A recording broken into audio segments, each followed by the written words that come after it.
Everyone calculating chess, but most of them are doing it the wrong way.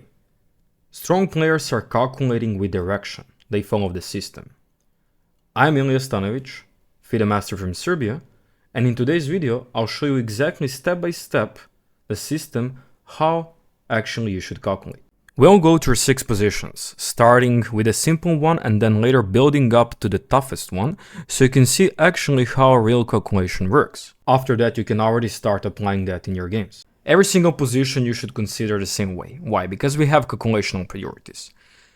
And the first one is, of course, forcing moves and captures. Like in this position here, we have this kind of capture, which also gives the check and attacks the queen. But of course, this is bizarre move. We don't want to sacrifice the queen. Of course, this move should be considered as a forcing move, just because we don't want to blunder something or miss something in the game. In this case, it's not good to sacrifice the queen.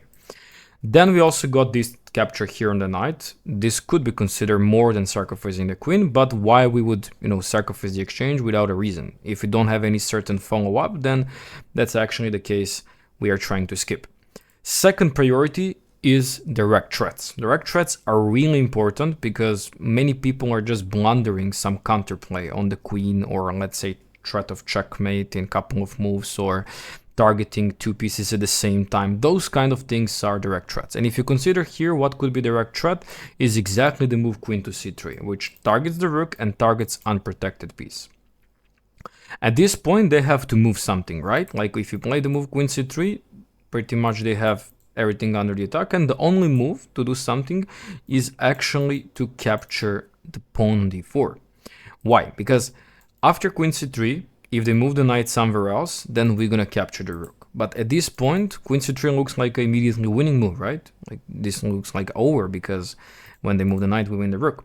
But the case is we always need some back information from our opponent's threats. He's not really having the problems immediately, because if you play the move queen c3 and after they capture this pawn, capturing the rook here will result into the fork on our king and rook. So we always need to get some information from our opponent's side and what he's actually doing. At this point, we are calculating next. What happens now after? We capture the rook, they go for the check. We have 3 options where to place the king. Let's place the king on one of the most natural squares, h2, because king is just going away from the center, queens are still on the board. So we are here, they give us a check, and then they collect the rook. What is then in this position our next forcing move? We have checks, right? There is queen b8 check, targets the king, right? At this point, king will have to move most probably on h7. And now, since the knight is on c1, then we got all the way check back to b1, we're actually giving another check and targeting the knight. At this point, knight will move on d3, trying to block the diagonal on the king. And also, now it's time for us. We are going to play the move knight e1. At this point, there is 2 attackers on the knight, plus the knight is pinned, so that's direct threat. In every single disposition, we are repeating our forcing moves, because we cannot forget the forcing moves and captures before the direct threats. We cannot capture the knight, that's just queen loss after that. So we are pretty much in this position. Capture, knight e2, king h2, knight takes c1, we give a check on b8, king moves to h7, and now after queen to b1, I mentioned that the only move is knight e3, because if they block with queen or move the king, then the knight is gone. And then we play the move knight e1. But look at now, they could have the counterplay. And that could be some check on d6 or e5. But exactly here they have this check on e5. And pretty much when we block, they're about to capture our knight. Let's say g3, they capture the knight, we capture their knight. And this position is equal, even though white has to be worried to not lose the game because black is having some dangerous pawns. So then the problem is maybe with the king. When we play the move king h1, in this point we have to really consider all of these squares where we are stepping out of the king, stepping out of the check. So if we move on f1, we're gonna pretty much face the similar situation. Check, king h7, king check, but now they have this queen d3 check, and now we are trading the queens. The endgame is not good for us because we are simply pawn down. So if king h1 doesn't work, then we cannot enter this position. They're pretty much forced. All these lines are forced and we cannot play it. So let's see if king h1 works. Then they take here, we go check, they move on h7, then we go queen to b1, knight e3, and now we play the move knight e1. Now we are finally winning the knight because, as you see, our opponent is not available to move the knight, and also there is no more protection on the knight on d3. If they go on f7 at this point, then we can just simply take this guy here and simply collect the knight in every single way. So it doesn't matter really which line we pick, they cannot go on f7, they lose the knight anyway. So when it comes to this position, we are seeing that we are getting into the completely winning position, but we just have to be careful, does this situation works for us? We also don't want to trade here, that's something we don't want to do. Also, queen takes e7 is not possible, there is knight e2. So we are considering all kind of captures, but of course we started with this capture just because this capture on the rook is more valuable capture, and that's how you save the time during your calculation. Position number 2. At this point, we have a little bit more pieces on the board, it's a middle game. And the third and fourth calculational priority is if we don't have anything of the previous, so we don't have any forcing move, we don't have any threat, then we are applying the development. We are looking to open up the lines for our rooks, to make the outpost for the knight, to regroup our pieces, to improve our pieces, to create nice diagonal for our bishop, to make the gap for the king. All these kind of things are happening at a third calculational priority where you're actually developing your plan if there is no tactics or any threats. And the fourth one is the prophylaxis. Sometimes your position just looks beautiful and you don't even need to do anything to improve it more. You can just do these quiet moves, like for example here h3 at this point, and create a gap for your king in future just in case, or simply just to stop any sort of jump with their pieces in front. Of course, that's not a case here because we have many options as white. We have a lot of stuff to do. We even have a knight takes d5 option, open c line, there is knight takes f7, knight c6. So I'm just talking when everything is peaceful, there is no threats, you can apply third calculational priority. If you don't have anything to improve, then goes the prophylaxis. This usually doesn't happen on some levels below 2000. Usually people are blundering too often, or there's always some stuff to do. On higher level, we can face more prophylactical chess. That's actually why grandmasters are so good. So now here we are looking for some moves, of course. Knight takes f7 we can just quickly consider as an option, but doesn't do much, even though we can, apply the next stuff here. They have just easy move bishop e6, and now we can even lose another piece here. We don't have any good discovery. So maybe we can apply now e4, but why then we sacrifice the piece, right? Like we should keep the knight maybe on the board and keep the tension. So what happens next? The other moves, if you don't have useful capture, this move is also possible capture, but pretty much after this they can just simply go away, king f8 and then king g7. We don't have enough resources to continue attacks. So all of this is possible, all these captures are possible, but that means that they're not good, Doesn't mean that they're not possible to be played. Then what is direct threat? Direct threat is attack on the queen. Okay, what this direct threat does? Then they can play queen c7 or queen d7, and pretty much we need to move this knight back, or at least to do something like knight takes d5, that's possible. Or maybe they can play actually queen d7, maybe that's better move, just because after take, take, and take, they got this nice discovery attack, and they will win actually the queen back. So we have to be careful about these tricks of the knight on d5. Okay, that's direct threats, captures. Is there any other useful capture? Okay, there is knight take g6, but that doesn't look good. Okay, we are done with forcing moves. Now we came to the direct threats. Direct threats are this, okay? And now maybe we got also this one, because this is attack on the bishop. It's intermediate move. But what this move makes, like if the pawn takes, then we have checkmate on f7. That's obvious, right? Okay. If the knight takes, then we can simply go queen takes d5. And now the problem for them is they cannot do bishop takes h2 just because of our knight here on e5. On the other hand, we are threatening the mate, and also we are threatening to win the piece. So they cannot capture the knight, they cannot capture the bishop. If they capture our knight here, we're going to simply go queen takes, and also we are having now double attack on the king and rook, and plus the knight is staying behind. So capturing here with a knight is not a good option. What happens if the bishop captures, for example? Then we capture the bishop, because if the pawn captures, we again have this. If the knight captures, we pretty much end up in a similar position where we are getting again double attack, and they're being in a very they're struggling a lot now how to handle. They cannot go knight g5. We can simply take that guy and we are just winning here. So when they capture with the bishop now our knight, we capture just back with a pawn. And the problem is if they capture here with bishop, we take the knight. If they capture with pawn, we take the knight. So they actually have to take this guy on e4 with a knight. We take it back here, and pretty much however they do, here with the bishop or with the pawn, we are just going bishop e4 and stopping the castles. After that, we can stack the rooks on DC line and quickly go for the checkmate, just because king cannot castle, and it's really hard to castle, just because our bishop is dominating this part of the board. They'll have a hard time doing anything, and white is here winning. Third calculational position is this, very famous from the Dragon system. White is having open h line, and we are looking for captures, like queen takes h7, queen g7, queen f8. All of this doesn't make sense. We don't have any follow-up with that. We also want to distract this knight somehow, but if we play knight to d5, we're going to face this rook takes c2, and that's actually really questionable. Can we make a checkmate after that? Even though, let's say we enter this kind of position, for example, the checkmate really does not exist here because king is running away on e7, and now black is completely winning just because he has a piece. Yes, king is in the middle, but our king is actually in a bigger danger.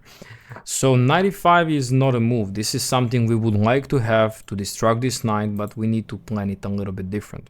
So all captures here does not exist anymore. We have now intermediate moves. This move is actually one of the moves that creates the trouble, but at this point rook is actually covering that square. So if they go something like knight to h5, we can simply go here something like knight f4 or knight g3, or even though we can also sacrifice later on h5, this knight is not so much stable here, and usually it's easily movable from that square. The questionable thing is more like what happens after rook takes g5. So rook takes here, but now there is no more pressure on the c line, right? At this point, if we apply our, again, calculation, we don't have certain good captures again, nothing pretty much changed in the position, but we have again direct threats. This threat does exist, this threat does exist, but now we also have this kind of threat to attack the queen. And we know that if the knight captures, we got checkmate. So pretty much they cannot capture it with a knight, never, that's the point. If they capture it back with the rook, then we can simply now capture back with the knight. And the problem is now there is no additional rook on c5 to apply capture here. Now it's really hard time for them what to do, because if the knight captures here, we just simply have take, and checkmate, right? So this is not good position for them. On the other side, if they apply some capture here on, let's say, a2, we can simply go knight takes e7. When the king goes away, we can also just capture the rook down there.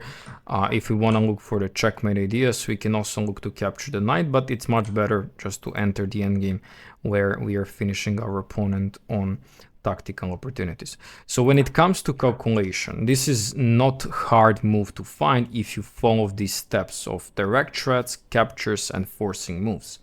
I'll put them always on the screen in this video so you can actually have it and remind yourself every single time when you get any tactical position, or pretty much after every single move in the middle game, you should ask yourself questions.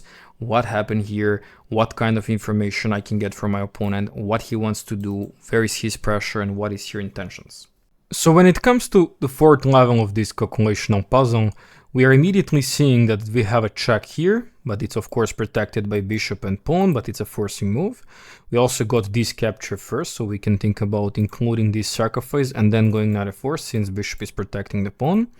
Then if we don't like this continuation, we always know that we have some intermediate move, direct threat, so that's second priority. And other moves are not so much promising, such as queen takes f4, of course we're not gonna do that, or knight takes g3, they can just trade the queens, we don't have any useful discovery. So we're gonna get focused more on king than on trading the pieces. It means that after we capture the bishop, they capture back, then we capture the pawn, they capture back, and okay, we can capture it with queen, with attack on the rook, and some threats on the king with something like queen to f2. Okay, let's say even they move the rook out of the c7 square, we go for this check, king goes in the corner, but we don't have knight g3 follow up just because there is a pawn on h2 that covers that square. So that's a little bit not promising. We can still collect the bishop after that, that's fine. But then again, we don't have follow up. We take the bishop, we also don't have checkmate. Okay, we got some knight f2 move, but it's not again super promising. What if we just give a check? We forgot that capture is not the most forcing move here. We have a check on g6, right? We would like to give a check on g4, but unfortunately we can't. So when we go and give a check with queen on g6, then at this point, if they go in the corner, we got knight f2. And that's checkmate. If they go on h3, we again got the move knight f2, check, and then later on we can create some follow-up. Also, we have some f5 ideas, and king is definitely not safe on h4. There will be some follow-up. We can always come back with a knight, and it doesn't look so much safe for whites to enter this kind of position. Intuitively speaking, like you didn't sacrifice too much material for that. Also, you can just take this guy here and have some, material up. If they go on f1 or f3, then we got one beautiful move, but I cannot show you with just arrows. I need to show you on the board. It's a little bit too far. So when we get to this position, now I mentioned that if you take here, maybe they can do some counterplay. So that's why check. If they go in the corner, we got knight f2. If they go on h3, we also get this idea of knight f2. Or, at least in the end of the day, you can just repeat, like if you're not sure. That's always a good scenario. But if they go on f1, then you don't have follow-up certainly here, but there is this beautiful pattern recognition move that I just mentioned. Not easy to see from the distance, but when you come to this position is very easy, just because when the rook captures the knight, you win the queen, and if they just move the king, then you just win the queen with your knight. And that's actually how you apply the visualization connected with these priorities. Like you don't have to consider for this example at all the prophylaxis, the other moves improvement or something, just because this position tells you this is a tactical moment. King is unsafe, there's so many pieces, a lot of light square weaknesses, queen and other pieces are completely out of the game of help to the king, and that's why we have to turn on and focus mode here to get some material. For the fifth position, it's also very hard, but we're gonna break it down. The question here, can black capture on h3? And after g takes h3, go queen f3. Is that checkmate? Because it looks completely unsafe for white, and the only way how your opponent could save this is if he can find some ultra forcing moves that leads to some simplification and stopping the mate. Otherwise, if you just take a first glance of this, it's just completely losing, right? Like there is literally no way how they can stop the checkmate unless start sacrificing the queen or rook here on e4 and so on. So in this position here, after queen f3, if you don't find anything as white, you have to start sacrificing your pieces, which of course leads to losing game. But of course here we have to consider all moves, like I'll stop here, and from this point we're gonna calculate without moving. So they will go knight e7 as the most forcing move, like rook e8 will be just captured by the other rook. So I would say that knight e7 check is coming, then the only move is king to g7, and at this point we see that bishop e5 is another check, but it can be just easily captured by the knight. What is other forcing moves for our opponent, which we have to consider? Why? Because they're under the checkmate threat, so they have to do something forcing. The other capture is queen takes g6. Like this move doesn't cross your mind naturally, but you have to consider it just because your opponent is losing a game if he doesn't find something.